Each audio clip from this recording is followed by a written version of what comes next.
In this video, we're going to be working through assignment 5.8, number 1. You'll notice that these are extended exercises, but still only using the tonic and dominant triad. So all of the notes in the bass line are going to be the roots of either the tonic, or the first chord, or the dominant, the fifth chord.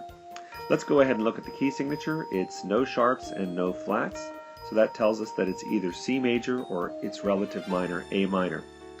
The bass line only has C's and G's.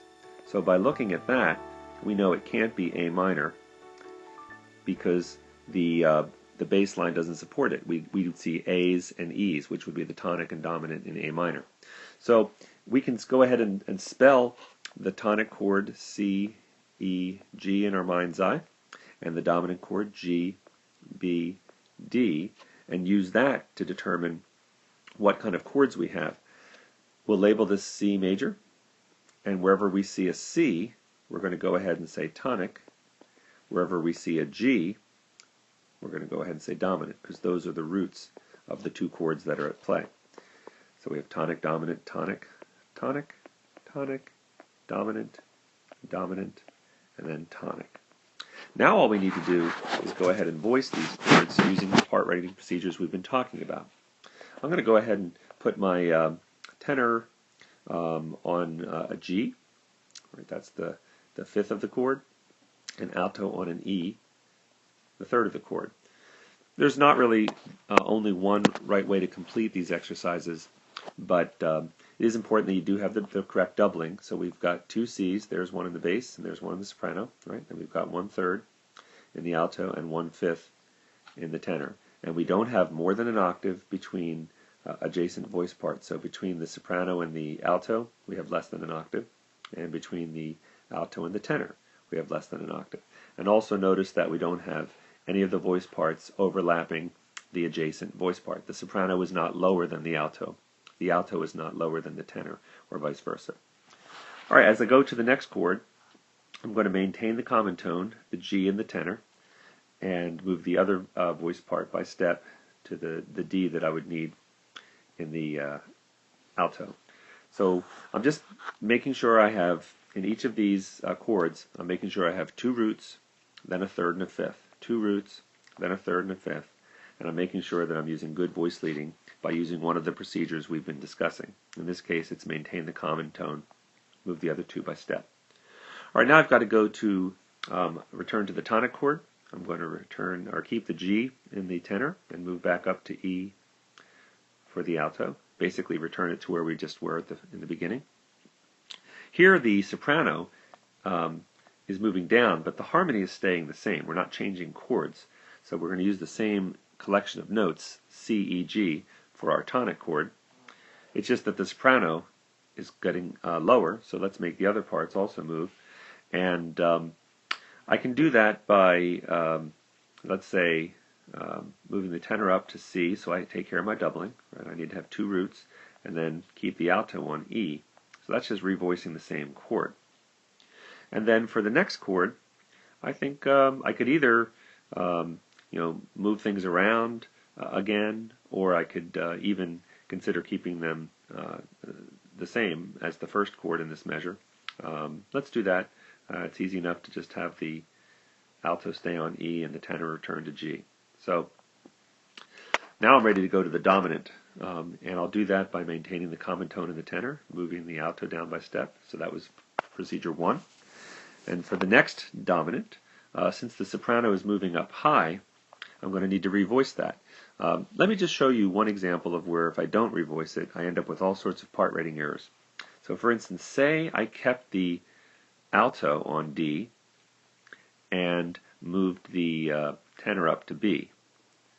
The problem here is that I have the wrong doubling. Now I have two Ds, which is the fifth of the triad, and only one G, which is the root of the chord. And remember, we want to have two roots. So that's an example of a part writing error. Let me show you one more part writing error. Perhaps somebody would say, well, I'm going to move the alto down to B and double the G in the bass. So now I do have the right doubling, right? I have two roots, and I have a third and I have a fifth, but now I have greater than an octave between the alto and the soprano. That distance from the B in the alto to the D in the soprano is greater than an octave. So the correct way to do this chord progression would be to have the alto, say, move up to G. There's my doubling, right? And have the tenor move up to B. So now I do have, two roots, G and G, a third and a fifth, but I don't have, more than an octave between any two adjacent voice parts. All right, let's wrap this up. We'll take it to the final tonic chord, and I think what I'd like to do here is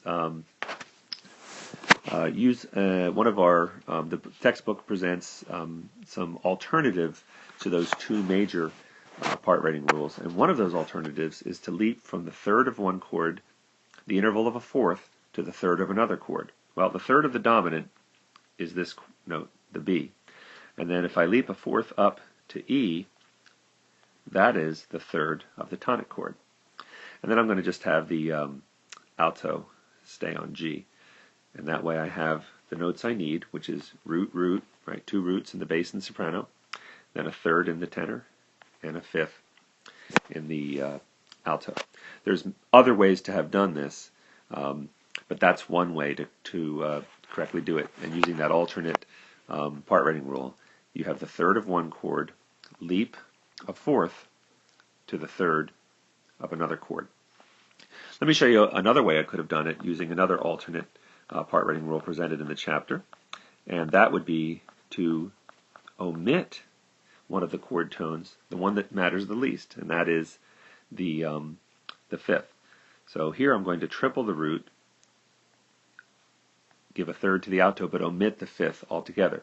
So tripling the root and then omit the fifth is presented as an alternate part writing rule. It's important that you keep the third because that tells us that it's a major or a minor triad. The fifth is not essential in determining the quality of the triad. And lastly, I'm going to show you one of the original two part writing procedures for that last chord, and that would be maintain the common tone and move the other two by step. So it turns out, or move the upper voices in similar motion to the next available chord tone. Turns out that second part writing procedure, moving the upper three voices in similar motion to the next available chord tone, would actually work really well here. I'm going to move the alto down to the next available note, which is E, and move the tenor down to the next available note, which is G. And now our last chord does have two roots, right? C, C, a third E, and a fifth G. So I've just shown you four different ways really to do that chord progression from dominant to tonic. All four of them work really well.